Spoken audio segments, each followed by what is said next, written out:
Life is the name of the game, and I want to play the game with you. The generation game. Being played out, it seems, in more and more homes. This is Fran Birch and her husband Graham. This is Graham's dad, Fred, who's 85. And this is Fran's daughter, Laura, whose husband's at work at the moment. And here are their children, George, who's 6, and Lily, who's 5. And here are Laura's sisters, Michelle and Louise. 9 family members, 4 generations spanning 80 years, all living together. Grandad moved in just before us when his health needs meant that he needed a bit more looking after. Myself and my husband moved in when my husband was made redundant, so money was made very tight. And then when his job changed, it was kind of looked at, actually we quite like it here. When it comes to like privacy or your own space, does that work out okay? You can't be a family in this kind of situation if you're a very private person, because it's a family of 9 in what is a very small house. I love it. It's because the house is full all the time. There's always something happening. There's always somebody about. Why is it good?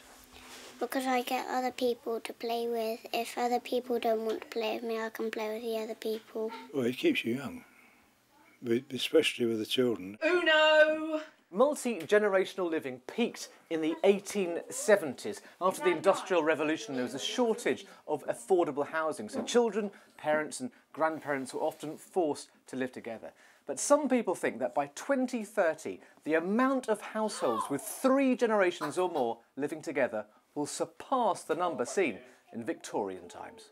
I think it'll be really interesting to see whether the multi-generational households that we're seeing at the moment plan to stay as multi-generational households, or whether they see this as a temporary situation. If they do plan to live as multi-generational households for a longer period of time, then I think it would be really interesting to see how people reorganise their households to make sure that people have elements of privacy, which most people want within the home, at the same time as having kind of some shared communal living, what anthropologists have termed zoning. So this is your secret private space, is it? This is my room. And none of the other 9 are allowed in here? My husband, if he asked permission. Do you think your friends are missing out maybe because some of them maybe don't live with different generations? Yeah. What thing do you think they miss out on? Seeing that grannies and granddads. It requires compromise and tolerance, but here in Swindon, multi-generational living seems to be working just fine.